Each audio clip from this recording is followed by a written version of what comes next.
Mabuti pa raw ang kalendaryong ito. Meron na ngang date, meron pang pera. Puno na ang atong February. Bawat araw kasi nito, mula Enero hanggang Disyembre, dinikitan ng 50 at 100 peso bills. Ang dami namang iipon yan. Magkano naman kaya ang inabot nito? Ayun, ang dami. Ang kalendaryo, pagmamay-ari ng mag-asawa mula Kabuyaw sa Laguna, sina Maylin at Fer. Ang makapagbibigay raw ng ngiti sa mag-asawa ang mapaayos ang kanilang mga sirang ngipin. May sungki, tapos bulak po. Marami po siyang butas. Lagi po siyang nasakit kasi yung kanya po abunot ko sa kapakustiso. Pero dahil sakto lang daw ang 1,000 pesos na kita ni Fer mula sa maghapong paglalako ng buko para sa pang-araw-araw nilang pamilya, hindi pa raw afford ng mag-asawa na magpakonsulta sa dentista. Ayan, isipan po namin na yung naziipon. Dito na nga sila kumasa sa nakita nila online na Calendar Ipon Challenge. Nakita ko po sa isang content creator. Ang Calendar Ipon Challenge hango sa 52-week Money Saving Challenge. Ang siste, kada araw, kailangan lang may maipong pera na ang halaga depende sa iyong budget. Merong pare-pareho ang iniipon. Ang iba naman, nilalakihan ang inihuhulog sa paglipas ng mga araw. Ang ipon ni na Maylin at Fer na sinimulan nila Enero 1 nitong nakaraang taon o 2024, diretso na lang nilang ini-stapler sa kanilang kalendaryo.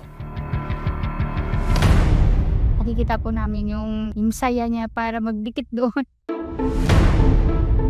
Ini-staple natin ang pera, unti-unti po nabubutas yung ating pera. Yun na po ang simula ng pagkasira o pag-iksi ng buhay ng ating pera. Aminado ang mag-asawa na tuwing petsa de peligro, natutukso silang galawin ito. Kaya minsan po talaga campus. Pero pinipilit po namin na malagyan po siya pag okay po yung enta. Hanggang nitong December 9, ilang araw bago matapos ang Calendar Ipon Challenge, isa-isa na nga nilang binaklas ang mga ini-stapler nilang 50 at 100 peso bills. Ipatanggal ko kami stay there para po di mapulit yung ating 100 bills. At matapos ang 344 days, magkano kaya ang naipon ni na Fer at Maylin? 25,800 po lahat. Masaya po. Nung na-harvest namin yun, pumunta kami agad sa dentist. Sinamahan niya ako. Si Maylin, nagpabunot, nagpa-cleaning at nagpakabit pa ng dental braces para maituwid ang kanyang mga sungking ngipin. Hindi ko po inisip yung kambayad kasi sabi ko may eco naman po kami. New Year, yung teeth. Pero dahil malaki raw ang nagastos para sa ginawang dental procedure kay Maylin, kinapos ang kanilang ipon para naman sa pustiso sana ni Fer. Kaya si Fer, nagpaubaya na raw muna sa misis. Sabi niya, next na lang ako sa another ipon na lang. Deserve naman po nila yung mabuting may buy po siya. Ang paandar naman ng content creator mula silang Cavite na si Rolly para makapag-ipon, gumamit ng alkansya. Pero sa halip na sa piggy bank mag-impok, si Rolly nag-ipon sa compartment ng kanyang motor. Ganito na pala kadami ang naipon kong barya sa motor. Hindi ako makapaniwala na umabot na sa punto na nabibigatan na ang motor ko. Bata pa lang daw si Rolly, nakaugalian na niyang mag-ipon. Nasa 7 years old, nag-iipon na po ako. Kapag may gusto kong kunin, kailangan kong paghirapan. Sa tuwing nakakakuha raw siya ng 20 peso coin mula sa kanyang computer shop, matik na sa compartment ng kanyang motor ang bagsak nito. Natuwa ko sa itsura kasi parang gold. Dito ko siya ipon kasi ako lang yung nakaka-access nito kasi nasa akin lang yung susi. In the long run po, hihina po ang performance ng motor kasi sobrang bigat araw-araw ang kanyang dinadala. Yung lifespan ng motor ay umiiksi pagdating sa kanyang operational performance. Maging prone po sa aksidente. Makalipas ang ilang buwan, napansin na lang daw ni Rolly na bumabagal na ang takbo ng kanyang motor. Gulat ako kasi yung motor ko mabigat na. Kaya pagbukas ko sa U-box, puno na pala ng barya. Kung naiwan ko yung pitaka, ay dito na ako kukuha. Gamit din kasi ng kahira ang barya. at umabot ito ng isang balding biskwit. At umapaw raw ang kanyang tuwa matapos niya itong bilangin. Umabot po siya ng 50,000 pesos. Congratulations Ali, panalo ka ng isang cellphone.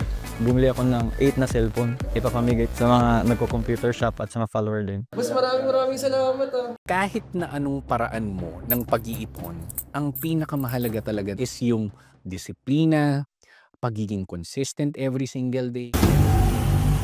Ang mga tiga Santiago City sa Isabela naman, para swertihin sa pera ngayong 2025, sa puno ng baleteng ito ang punta. Habang ang iba, kinikilabutan sa puno ng balete. Ang baleteng ito, namunga ng kayamanan.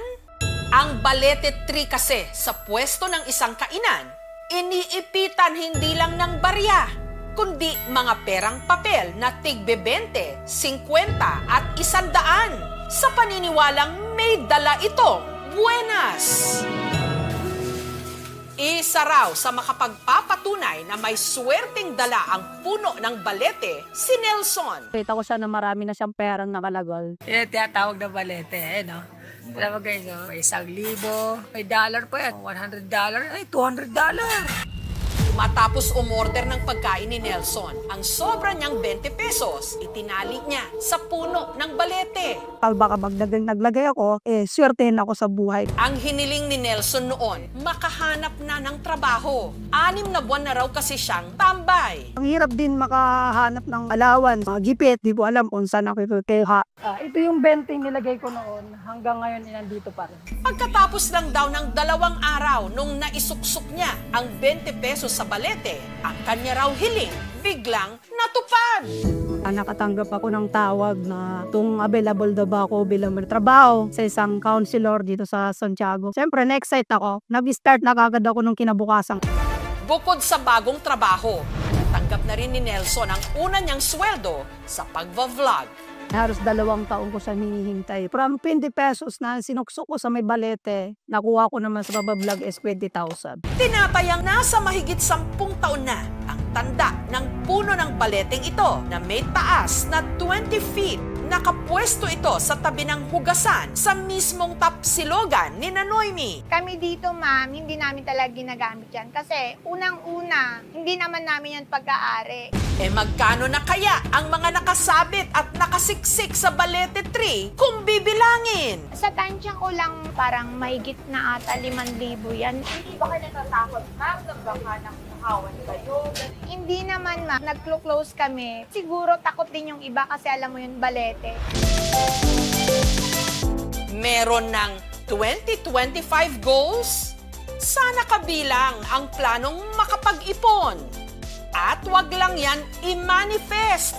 Dapat pagsumikapan para siguradong kapag ito'y natupad, all smile.